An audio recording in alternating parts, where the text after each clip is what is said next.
A ver, el mundo actual no se mueve por eventos aislados, es literalmente un implacable efecto dominó. Hoy vamos a trazar con absoluta precisión matemática esa compleja red donde la geopolítica, la decadencia institucional y las crisis biológicas terminan impactando directamente en la macroeconomía global. Este es un análisis sobre la fragilidad global que ningún inversor profesional debería pasar por alto.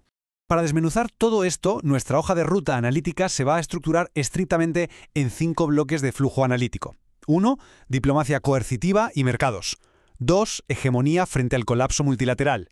3. Crisis epidemiológica. 4. La fractura energética en Hispanoamérica. Y 5. Macroeconomía y resiliencia climática. Arrancamos con el bloque 1, la táctica de diplomacia coercitiva y cómo esto se traslada a los mercados. Vamos a construir aquí un modelo argumentativo claro porque esto es una cadena ineludible de causa y efecto.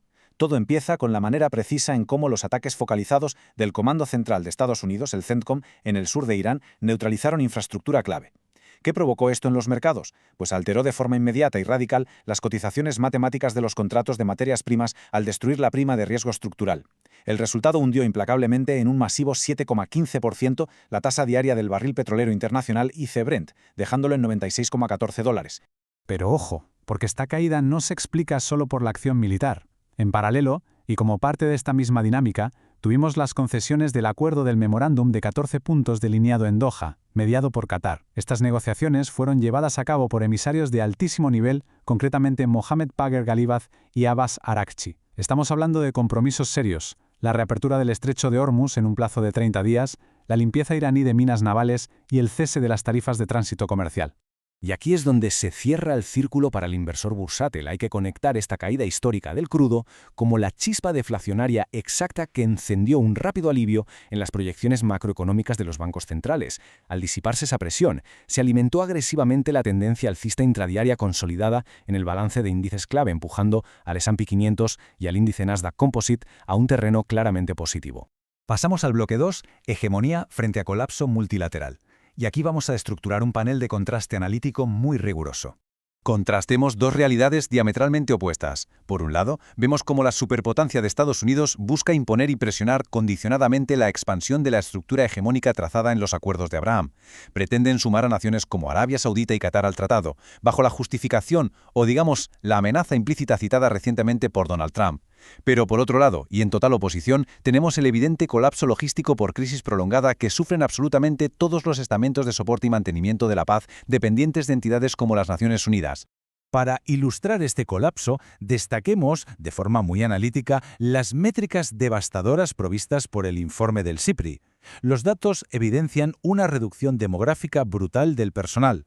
Hablamos de tan solo 78.633 individuos asignados globalmente para misiones de paz. Es decir, esta es la cifra porcentual documentada más marginal y deprimida desde el año 2000. Un vaciamiento logístico que erosiona profundamente su influencia disuasiva de poder blando a escala global. Efectuamos ahora una transición radial en nuestra argumentación para entrar en el bloque 3, la crisis epidemiológica y la tensión social. Abordemos esto con absoluta seriedad técnica y desde una perspectiva médico-sociológica de crisis humanitaria. Detallamos la fenomenología del bloque patógeno en el territorio de la subregión del continente africano. La República Democrática del Congo registra 906 casos sospechosos de ébola y 105 confirmados, con 223 muertes sospechosas y 10 confirmadas. Y la transmisión ya ha alcanzado Uganda, con 7 casos confirmados y 1 muerte. Pero, ¿por qué los números siguen empeorando? La clave está en abordar cómo el estado de inseguridad social agrava el desastre. Esto se manifiesta materialmente en dramáticos asaltos sobre clínicas que orillaron a la violenta interrupción de instalaciones en centros médicos administrados internacionalmente, localizados en Mongwalu y Rwampara, dentro de la RDC. Cuando turbas de civiles exigen entierros tradicionales y destruyen la infraestructura de aislamiento, terminan favoreciendo invariablemente la fuga de pacientes altamente contagiosos. Y así es como las estadísticas demográficas fatales por ébola terminan excediendo toda logística de la OMS. Giramos geográficamente para el bloque 4, aplicando alta precisión técnica al análisis del comercio intrarregional en el Istmo, la fractura energética en Hispanoamérica. Vamos a desmenuzar este conflicto eléctrico de manera quirúrgica y documentada. Hablamos de una radical inhabilitación diplomática operada bajo mandato directo del presidente panameño José Raúl Mulino, bloqueando drásticamente suministros de fluido o cargas al país conexo. Lo interesante es que esto se originó y anida dentro de un prolongado conflicto de medidas agrofitosanitarias que estaba encallado comercialmente, un escenario que empeoró diametralmente, agravado mediáticamente por las réplicas incisivas e inamovibles pronunciadas localmente por su contraparte política y estadista en San José, la mandataria Laura Fernández. Para cerrar y afianzar la narrativa, pasamos al quinto y último panel, macroeconomía y resiliencia climática.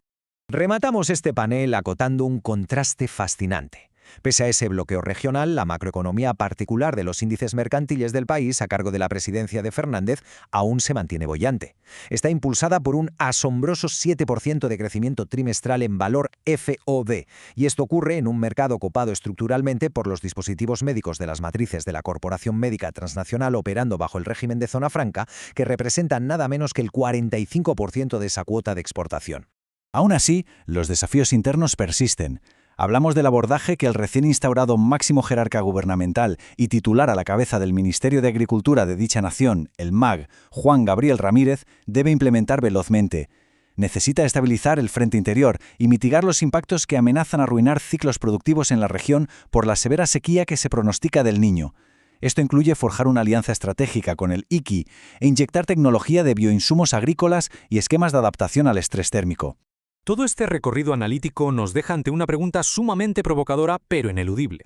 ¿Puede el actual marco institucional global soportar la convergencia simultánea de guerras cinéticas, brotes biológicos descontrolados y fracturas localizadas en las cadenas de suministro? Para el inversor profesional el mensaje es claro. El cálculo estructural de riesgo ha cambiado para siempre, y entender esta nueva y frágil matemática global ya no es opcional, es una necesidad absoluta.